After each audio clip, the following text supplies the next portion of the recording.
శ్రీ సీతారామాభ్యాం నమః. శ్రీ గురుభ్యో నమః.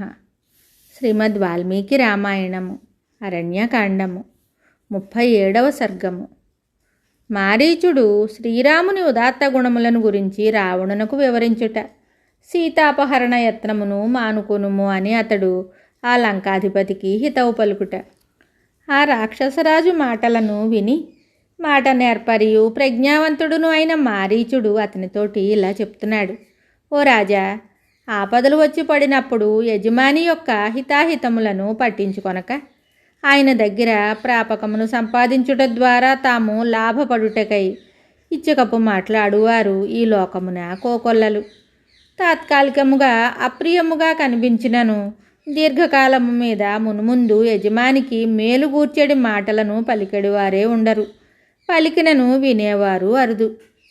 ఓ ప్రభు, నీకు సరి అయిన గూఢచారులు లేరు, నీవు చపలుడవు కనుక మహావీరుడైన శ్రీరాముని గూర్చి నిజముగా నీవు ఏమాత్రము తెలుసుకొనలేకుండా ఉన్నావు.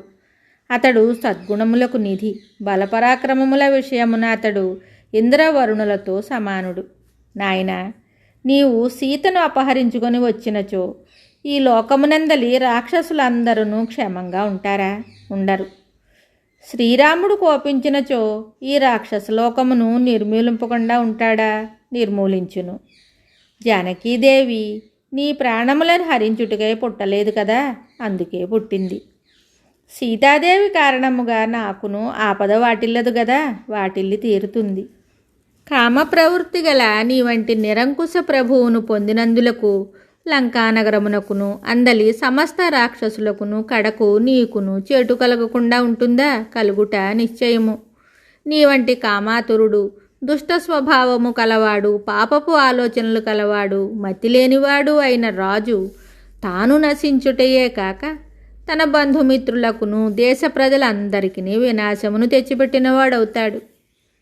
కౌసల్యాసుతుడైన శ్రీరాముడు తండ్రిచే వెళ్ళగొట్టబడలేదు, ఏ విధముగాను ధర్మ మార్గమును తప్పడు. అతడు లోభి కాడు, ఉదారుడు, సచ్చీలుడు, ఉత్తమ క్షత్రియుడు, ధర్మగుణ శోభితుడు, ధనుర్ధారులలో శ్రేష్ఠుడు, పరాక్రమశాలి, క్రౌర్యమును ఎరగనివాడు, సమస్త ప్రాణుల యొక్క హితమునకే పాటుపడుచుండువాడు. నాయనా, సత్యసంధుడైన దశరథుడు కైకేయి యొక్క కుతంత్రములలో చిక్కుకొనుట గమనించి ఆయన మాటను నిలబెట్టుటకై శ్రీరాముడు తానుగా వనములకు వచ్చాడు. కైకేయికి ప్రియమును గూర్చుటకును తండ్రి వాగ్దానమును నెరవేర్చుటకును అతడు దండకారణ్యంలో ప్రవేశించాడు. రావణ, శ్రీరాముడు కఠినాత్ముడు కాడు, సకల విద్యా విశారదుడు, ఇంద్రియ నిగ్రహము కలవాడు. రాముని గూర్చి నీవు వినినదంతయును పలికినవన్నీయును అసత్యములు. ఆ సత్పురుషుని గూర్చి నీవు ఇట్లు పలుకదగదు. అతడు ధర్మస్వరూపుడు, నిరుపమాన పరాక్రమశాలి, దేవతలకు ఇంద్రుని వలె అతడు సమస్త లోకములకును ప్రభువు. శ్రీరాముని భార్యయగు సీతాదేవి యొక్క పాతివ్రత్యమే ఆమెకు భద్రకవచము. సూర్యకాంతి వలె ఆమెను హరించుట అసాధ్యము. అట్టి సీతను బలవంతముగా గొనివచ్చుటకై నీవు ఎట్లు సాహసిస్తున్నావు? శ్రీరాముడనడి అగ్నికి మెరయుచున్న శరములే జ్వాలలు, ధనుర్బాణములను ధరించిన శత్రువులే దానికి ఇంధనములు. అందువలన అది తేరిపారా చూడరానిది. కనుక రణభూమి యందు సాహస పరాక్రమములతో ప్రజ్వలించుచున్న ఆ రామాగ్నిని దరిచేరుటకును నీకు అశక్యము. నాయనా రావణ, శ్రీరాముడు నీ పాలిటి యముడు, మృత్యుదేవత.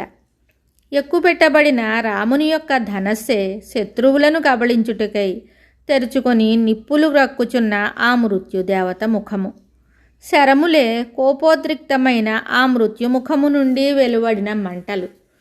శాపమే ఆ మృత్యుదేవత యొక్క పాశము. కావున నీ రాజ్యమును సుఖమును కడకు నీ జీవితమును బలిగావించుటకై శత్రు సైన్యములను చీల్చి చెండాడునట్టి అజేయ పరాక్రముడైన శ్రీరాముడనడి యముని దరిచేరుట నీకు తగదు. శ్రీరాముని బలపరాక్రమములు ఊహింపశక్యముగానివి, సాటిలేనివి. జానకి ఆయన అర్ధాంగి. రాముని చాపముని ఆశ్రయించి ఉన్న శ్రీరాముని రక్షణలోనున్న ఆమెను అపహరించుట నీకు కాని పని. పురుషోత్తముడైన శ్రీరాముడు సింహమునకును వలె విశాలమైన వక్షస్థలము గలవాడు. సింహపరాక్రముడు. ఆయన భార్య అయిన సీతాదేవి ఆయనకు ప్రాణముల కంటేనూ ప్రియమైనది. నీడ వలె ఆయనను అనుక్షణము అనుసరించి ఉండునది.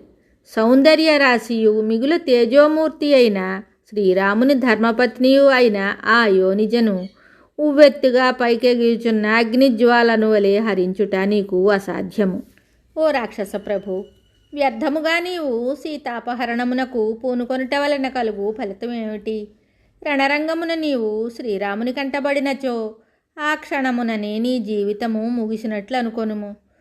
మిగుల దుర్లభమైన ఈ రాజ్యమును, సుఖమయమైన నీ జీవితమును కలకాలము అనుభవింపదలిచినచో శ్రీరామునితో విరోధము పెట్టుకోవద్దు.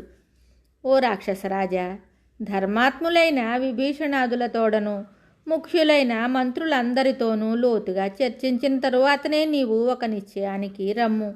ఇట్లు పూనుకొనుటలో గల మంచి చెడ్డలను గురించి, బలాబలములను గూర్చి ఆలోచించుకొనుము. నీ బలమును, శ్రీరాముని పరాక్రమమును యథార్థముగా తెలుసుకొనుము. దీనివలన నీకు కలిగడి మేలును కీడును గుర్తెరిగి తగినట్లు నడుచుకొనుట మంచిది.